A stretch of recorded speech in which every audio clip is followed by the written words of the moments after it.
This is the foundation for the Encanto house. And this is a pier and grade beam foundation. Actually, one of my favorite types of foundations because it does a whole lot of things that normal foundations don't. But the first thing you're gonna notice is the crazy amount of rebar that's in this foundation. This is insane, and I feel like I'm surrounded by a zoo of rebar. It's like being in porcupine hell. And this place is an amazing project, not only because of the clients, but because the architects did an amazing job and the engineers built an incredibly strong house that doesn't waste a lot of money building overly strong. This is an effective use of the materials to deal with the expansive soil in this area. This just may look like dirt that you find at the park or anything else, but this is actually highly expansive soil. And what that means is that when this ground gets wet, it swells. And when it dries out, it shrinks. Now, if your house is sitting on top of ground that moves like that during the seasons, you'll experience things like doors that open in the wintertime but don't in the summertime, or that open in the summertime and don't in the wintertime. And that's because your house is differentially expanding and contracting, rising up and lowering as the soil gets wet and as it dries. To accomplish a house that doesn't have any of those problems, a pier and grade beam foundation is the best solution. So what you don't see underneath me is these piers. These piers are between 15 and 20 feet deep. They're about 18 inches in diameter and filled with concrete and rebar. And they support all of this grade beam, which is this rebar right here. It's an enormous amount of grade beam.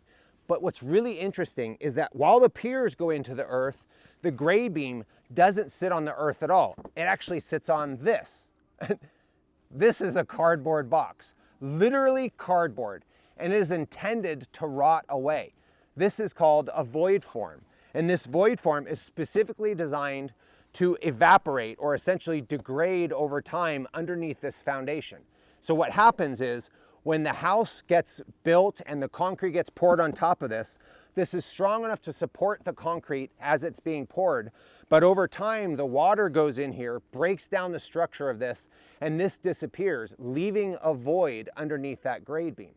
Now, why would you want a void underneath the foundation of your house? Well, here's the thing, is with the soil going up and down and the piers not moving, we don't want any force on the grade beam portion of this foundation. We want all the force of supporting the house on the piers themselves. So when this disappears and leaves this big vacancy right here, there's nothing underneath the grade beam to push upward on the foundation, meaning that this entire house stays totally locked into the ground, but not locked into the ground up here that is expansive, locked into the ground 15 feet below that doesn't move.